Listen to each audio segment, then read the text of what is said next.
Little by little, I'm going to be showing you 16 absurd messages promoted by the enemies of liberty, politicians, bureaucrats, maybe your teachers, maybe, well, certainly some of the hate-mongering bigots who call themselves Mothers Against Drunk Driving. And of course, discussing the absurdities in each one. Remember that the enemies of liberty can see the obvious flaws in all of these absurd messages.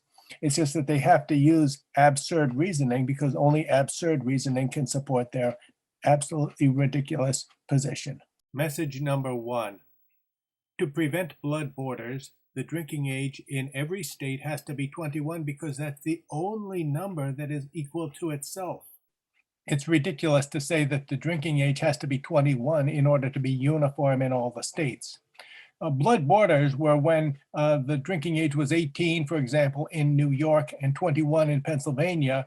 And some Pennsylvanians who were victims of the drinking age drove to New York, not just to stock up and bring some home, but to have a drink or 10 in New York and then try to drive back home to Pennsylvania. And they were causing nasty crashes because the drinking age was 21 in Pennsylvania. Well, the drinking age does not have to be 21 in order to be uniform. No state has any authority to impose a drinking age on a person who does not consent to it. Now, if all of the states did away with their underage drinking statutes, then there would be no blood borders on that issue, but you still do have blood borders wherever a dry county adjoins a wet county. And the victims in the dry county drive to the wet county, sometimes just to stock up and drive home, or sometimes to have a drink or 10 and then try to drive home. Also, where the bars close later in the next town, the drunks, they go to the bar, they have a drink or 10, and then it's closing time. So they get in their car and they drive to the next town or try to drive there and try to get another drink or 10 and then try to drive back home. That's a blood border also, that you still have those. There is the issue raised that Congress and the federal government have a duty to protect persons who are traveling from state to state. Well, imposing a drinking age is not the answer to that. The state has no authority to impose a drinking age on an innocent person because drinking doesn't violate the right of the interstate traveler to safety. It's drinking and driving that do so.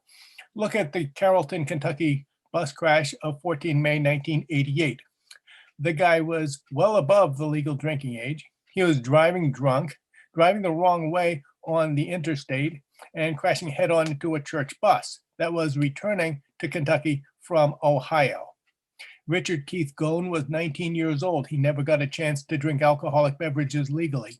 Congress and the Kentucky legislature and the hate-mongering bigots at so-called Mothers Against Drunk Driving made sure that he would not get a chance to drink alcoholic beverages legally. They made sure that the drinking age would be 21 to prevent him from having a chance to drink alcoholic beverages legally.